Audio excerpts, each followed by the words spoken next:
Admitting atrocities. After months of denial, Ethiopia's prime minister acknowledges Eritrean forces were backing him in war-torn Tigray, fueling a conflict that's led to horrific accusations of war crimes. I'm Andrea Sankey, and today's newsmaker is the fighting in Tigray.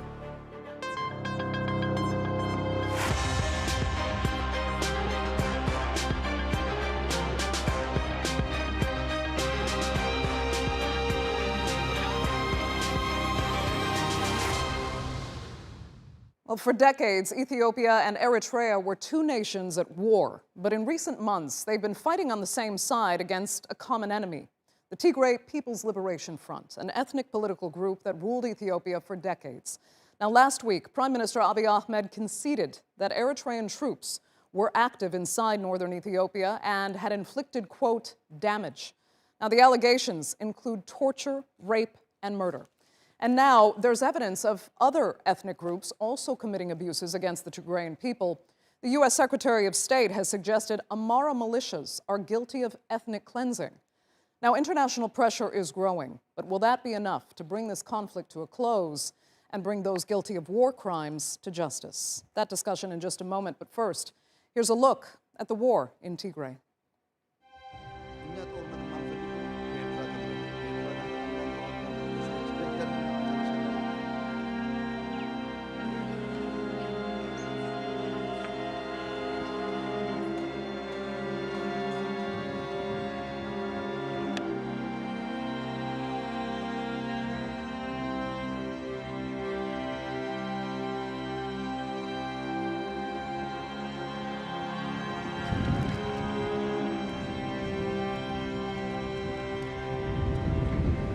People were killed by bullets.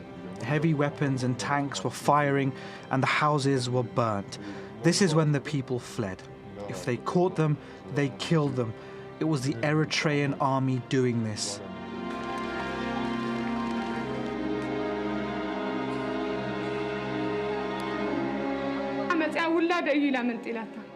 There's a mother here who was impregnated when 3 Eritrean soldiers and 2 Ethiopian soldiers raped her. Now she can't move her legs.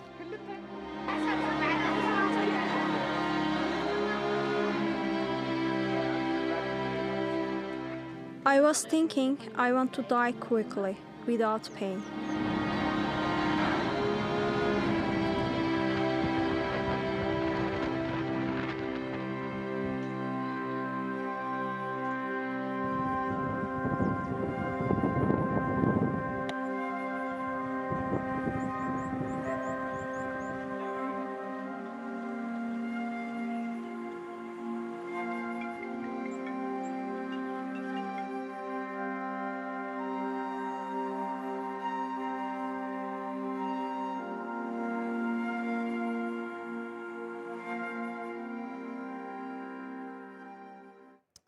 Let's get to our panel now. And joining me from New York is Derese Kassa. He is a sociology professor at Iona College and a member of the African Studies Association. And from Washington, we have Meaza Gebremedhin. She is an international relations specialist and an activist working with the Omna Tigray Advocacy group. Thanks both so much for joining us. Let's just be clear, first of all, that we're not talking only about, months of fighting in Tigray. This conflict really has just decades of history behind it. But there had been peace for many years until, and Derese Kassa, I'm going to direct this to you, because you say the TPLF started this fight. The government says it was justified in its response, yet here we are seeing reports now of horrific war crimes being committed, displaced peace people, and continued fighting under the presidency of the man who was awarded the Nobel Peace Prize. Why? Thanks for having me, Andrea, and you're absolutely on point that the human suffering and the toll that this conflict is taking from lives, from children, from mothers in Eritrea is simply tragic. And like any other fog and dog of war, we are trying to see a possible end to this hostility. But as far as starting the conflict is concerned, and I'm not the only one, Andrea. Every other student in the politics of the Horn the United States government included, and also the European Union have actually asserted that on November 3rd, 2020, the TPLF stormed the Northern Command of the Federal Army, and they stormed and they took both light and heavy weapons from the biggest army depot that Ethiopia has, stationed right outside Mekelle, the regional capital of Tigray. And obviously, there were escalations from the Ethiopian federal government side, and a counteroffensive was launched from the west and the south. And troops who fled actually to the Eritrean side because they were attacked by the TPLF forces at the start of the conflict, crossed over to the Eritrean border, regrouped, and the Ethiopian prime minister recognized and stated that they were actually regrouped and reinforced and armed by the Eritrean forces and launched back into Tigray from the northern tip of the country. So even though the prime minister, officially admitted that Eritrean presence in Ethiopian soil, armed and patrolling Tigrayan provinces in the north was present, or it happened, there were signals and cues that Eritrean forces and the Eritrean government was involved from the get-go. Okay. Meaza, I mean, is that true, what you're hearing? And primarily that the TPLF is responsible for starting this fighting and arguably bringing about what could be its own demise? It's not, and thank you for having me as well, but it's completely it's a lie.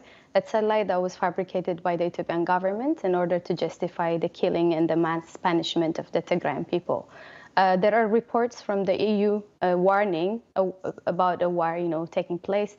This report was issued by the EU a week prior to the war.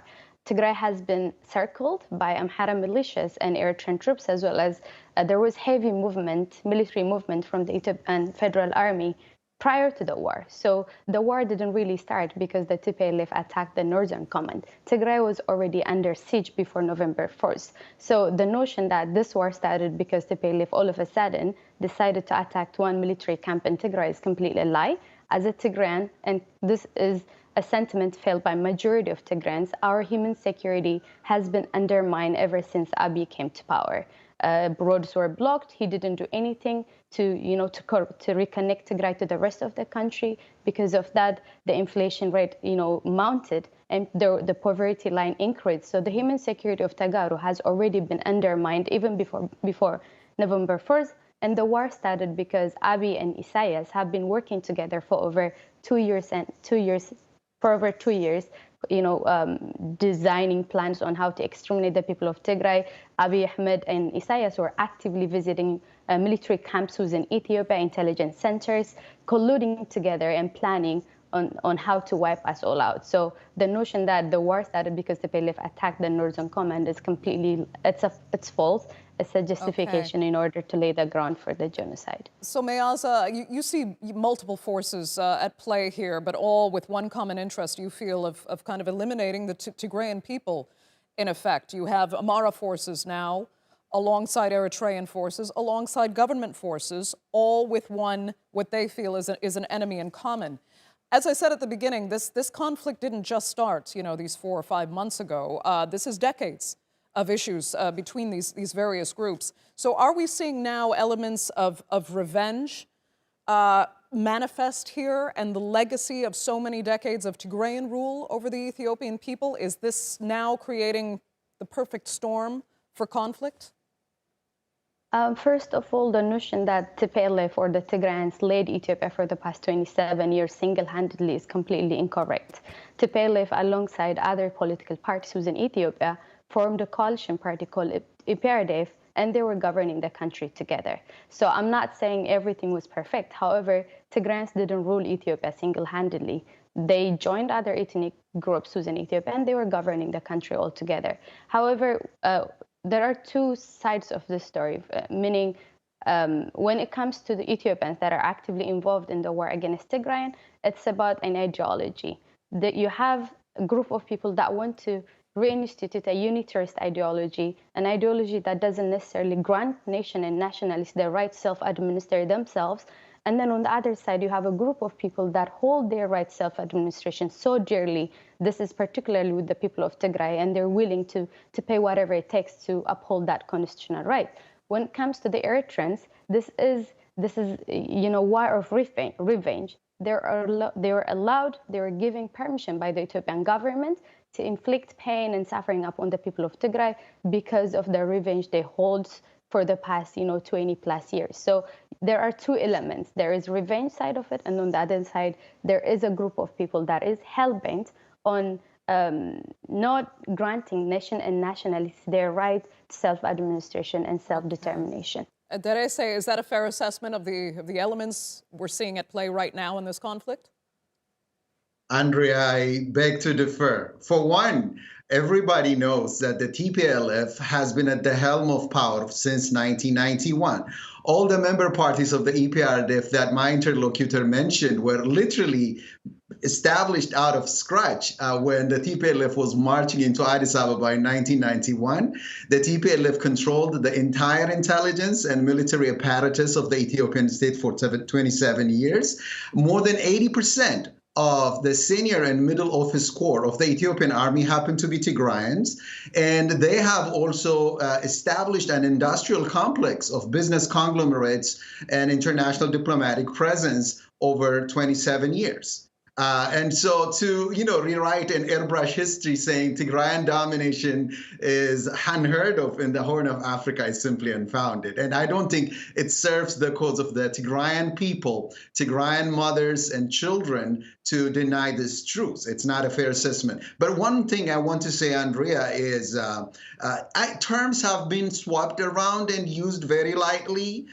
Terms like war crimes, ethnic cleansing, and now genocide against the Tigrayan people. And I think it serves us all better to have an independent investigation of all the atrocities committed by all parties, the Ethiopian troops, Eritrean troops, and the TPLF troops themselves, because every party to this conflict complains about gross human rights atrocities committed by the other, right? And what does indeed constitute a genocide? I mean, let's for one talk about genocide. You're talking about an attempt by a state to totally annihilate an entire ethnic group and planning on it, hatching it, and executing it. This is not commonplace. This happened in our during the Jewish Holocaust and the Rwandese genocide. Any attempt to characterize these conflicts and casualties as a total political project to wipe out an entire ethnic group is a gross misrepresentation. Okay. And again, it doesn't help us. It doesn't help us solve this problem, Andrea. Okay, fair enough. I mean, in your defense, Derese, the government has actually said it is willing to work with international human rights specialists to investigate allegations of war crimes and abuse. Meaza, do you trust, first of all, that they will do that? No, I don't. It's a lie and another after lie. As Tigrayans, we feel this is a state-sponsored violence. The state by itself is the enemy. It's not only fraction of the states that are problematic, and so by which the state would take a responsibility in investigating them and bringing them to justice. We feel like the state by itself is sponsoring the alleged war crimes and crimes against humanity, and that's why we do not accept the UN-led joint investigation that is about to happen in collaboration with the Ethiopian Human Rights Commission. If the Ethiopian government is confident enough that it didn't commit any crimes that the mothers have been telling the international community about, the people of Tigray know who's violating them. They know who's doing what to them. They have been telling us that, when we have been amplifying their plight. So if the Ethiopian government doesn't have any problem in exposing the truth, then they should let a UN-mandated investigation to get onto the ground and investigate all the war crimes. Ethiopia takes, great amount of pride in becoming the founding member of the UN or the League of Nations, and this is the time where they should take that pride and practice it. Okay. Let the UN investigate everything. We don't trust the Ethiopian government or any apparatus that works under it in the process of investigating and bringing the plight of people to justice. First of all, we fear for the victims. We fear for the witnesses. people would not have the confidence to speak to any Ethiopian official to express what happened to them and who did it. Fair enough. Meaza, clarify quickly for me, if you can, what exactly you believe needs to be investigated as far as these war crimes are concerned, and who would need to be held to account? First of all, let's start with the weaponized hunger, with the weaponized rape. Thousands of girls have been raped. They have been gang raped by Eritrean troops as well as Amhara militia and the Ethiopian National Army. There has been extrajudicial killing of Tagaru. There has been active looting and distraction of development gains that the people of Tigray have worked so hard for in the past 30 years. Everything has turned into nothing. So these are some of the things that needs to be investigated by UN-mandated investigation team, and the Ethiopian government, as well as the Amhara militia and the Eritrean troops, need to be held accountable. But if the Tigray Defense Forces have in any chance been involved in war crimes, they also need to be investigated and brought to justice. Okay. Derese, you would want to see crimes that horrific investigated and prosecuted, though, right? Absolutely. Okay. Then what do you think would be the best mechanism?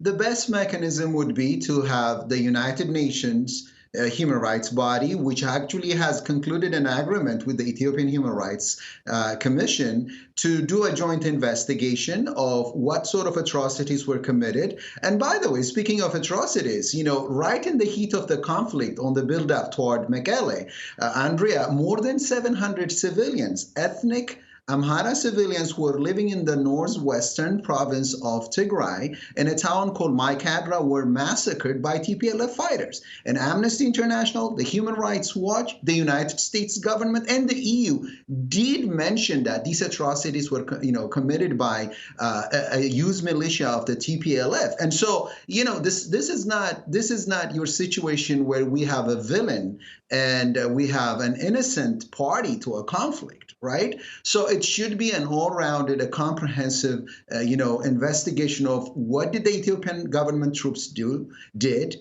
what did the Eritrean forces did on the ground, and what did the TPLF fighters also did. One more thing, Andrea, and speaking of the destruction of infrastructure, roads, airports, and hospitals in Tigray. Combat itself means, in any conflict, you would have unfortunate loss of life and property in a war. But even more than that, there were systematic attempts by the TPLF to, for instance, cut power lines, communication grids, so that, this sentiment of the fact that the government is not in control in Tigray be broadcast. Okay. Meaza, I just need to wrap with you quickly because this is, there's so much to work through now that the conflict has come this far. But what do Ethiopia and really all its various ethnic groups really need now to try to live together going forward without conflict? Yeah, I think the first thing is the reinstatement of the constitutionally elected, democratically elected government of Tigray. Over 2.8 million Tagaru have already voted for a political party that they think will represent them in the Ethiopian state, and that is TPLF. So it's not up to the central government or the federal government to oust that particular party from office. It's up to the people of Tigray. So if the people of Tigray have already spoken and chose to be administered by TPLF, they should have the chance to decide otherwise. So the first step in all of this is to reinstate the democratically elected government of Tigray. And after that, there needs to be a peaceful and inclusive national dialogue within Ethiopia and, different political fractions. This would, prerequisite releasing of all political prisoners, including members of the TPLF that are already in jail right now. So after that, I hope Ethiopia will find a way, first of all, to recognize the pain and the suffering of the Tagaru people. This is not the first time there has been an attempt to exterminate us. All previous regimes, they have tried and failed. And now this is a continuation of that. As a Tigrayan, it's very hard for me to vision myself as an Ethiopian going forward, unless the Ethiopian government and Ethiopian people recognize the pain and the suffering that we have been going through. The gaslighting gaslighting is not going to help anybody. Okay, I will have to give you the last word. So unfortunately, we are out of time for this segment of the Newsmakers. I'd like to thank both of my panelists so much for joining us. Greatly appreciated. Now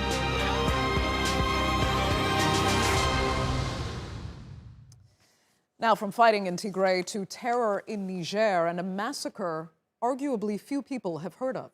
137 men, women, and children were shot dead in a coordinated attack.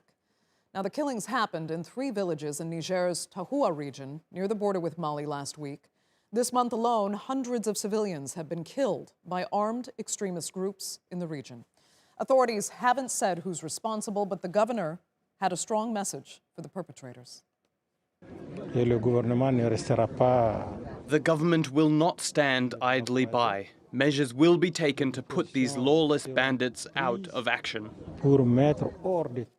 Now, this has been happening against a backdrop of political instability as Niger prepares to swear in a new president following a contentious election. Just 2 days before Mohamed Bazoum's inauguration, several soldiers have been arrested after opening fire near the presidential palace in an apparent attempted coup.